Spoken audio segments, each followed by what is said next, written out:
सकट का व्रत आ रहा है, संकट चौथ जिसको कह देते हैं, संकष्टी चौथ भी कहते हैं। और इसमें गणेश जी का व्रत रखा जाता है। और गणेश जी जैसे हमें पता ही है कि विघ्नहर्ता है। किसी भी तरह की प्रॉब्लम अगर आपको आ रही है तो ये जर्नल रेमेडी है सबके लिए।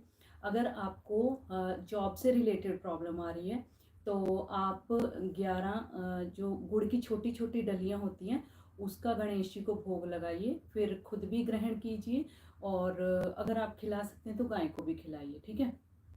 आज के दिन अगर आप गुड़ गाय को खिलाते हैं, गणेश जी को भोग लगाने के बाद अगर गुड़ गाय को खिलाते हैं, गाय को इतना क्या खिलाएंगे, थोड़ा 1 सवा किलो 5 किलो कुछ ऐसे खिलाइए, तो आपकी जॉब में जो भी प्रॉब्लम आ रही है वो दूर होनी शुरू हो जाती है। अगर आप प्रमोशन का, ट्रांसफ़र का, इंक्रीमेंट का, बोनस का, किसी भी तरह का मन में ये धारण करके कि हमारा ये काम बने, तो आपके काम में जो भी ऑब्स्टिकल है वो ख़त्म हो जाती है। ठीक है। और अगर आप अपना घर बनाना चाहते हैं तो पंचरत्न स्रोत होता है गणेश जी का, वो आप जरूर से कीजिए। और किसी भी तरह के काम में अगर आपके विघ्न आ रही है तो उसके लिए आपको क्या करना है, गणेश जी को गेंदे का फूल चढ़ाना है, शमी पत्र चढ़ाना है और लड्डू का भोग लगाना है और आपको दुर्वा चढ़ानी है। ठीक है। अगर आप वो चढ़ाते हो और जो भी आपकी मनोकामना है वो आप बोलते हो तो वो आपकी मनोकामना भी पूरी होती है। तो आज के दिन व्रत रखना बहुत ही ज़्यादा अच्छा माना जाता है।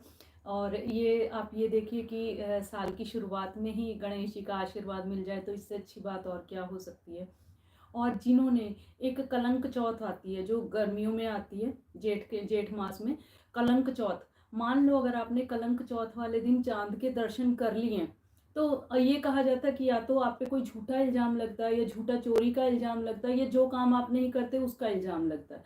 तो मान लीजिए अगर आपने वो चंद्रमा देखा है तो आप ये गणेश चौथ आ रहा है उस दिन आप चंद्रमा को जरूर दर्शन कीजिए, उनको जल चढ़ाइए और क्षमा याचना कीजिए।